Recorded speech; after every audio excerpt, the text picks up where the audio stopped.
এটা এটা আমার জানা মতে না। পারতে পারেন যদি কমিশন সিদ্ধান্ত দেয়। সম্মানিত সংবাদ কর্মী ভাই বোনেরা, আসসালামু আলাইকুম, শুভ অপরাহ্ন। আমি মূলত তিনটা জিনিস আপনাদেরকে জানানোর জন্য আজকে এসেছি। আপনারা জানেন যে জাতীয় পরিচয়পত্র সংশোধনের বিষয়টা আমরা স্থগিত রেখেছিলাম।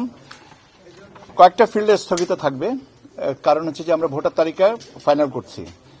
কাজে সংশ্লিষ্ট ভোটারের নাম, বাবার নাম, মায়ের নাম, পেশা, জন্ম তারিখ, তার ভোটার ঠিকানা এবং ছবি, এই 7টা ফিল্ড এই মুহূর্তে পরিবর্তন করা যাবে না। আমরা ভোটার তালিকাটা ফাইনাল করার পরে কমিশনের সিদ্ধান্ত নিয়ে যদি ওপেন করা যায় এই 7টা ফিল্ডেও সংশোধনের প্রস্তাব আমরা বিবেচনা করব।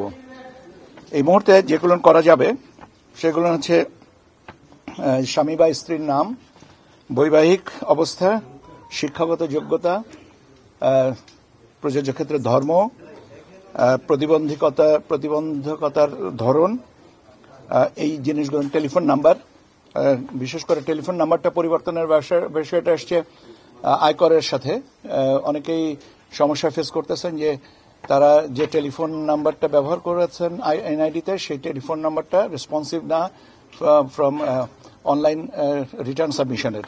সেই কারণে এই জিনিসগুলোকে আমরা এখন সংশোধনের সুযোগ রাখছি, কিন্তু ওই 7টা ফিল্ডে আমরা এই মুহূর্তে সংশোধনের সুযোগটা দিতে পারছি না। তার কারণ হচ্ছে যে যদি ঠিকানা পরিবর্তন হয় বা নাম পরিবর্তন হয় তাহলে এটা ভোটার তালিকায় ইম্প্যাক্ট করবে।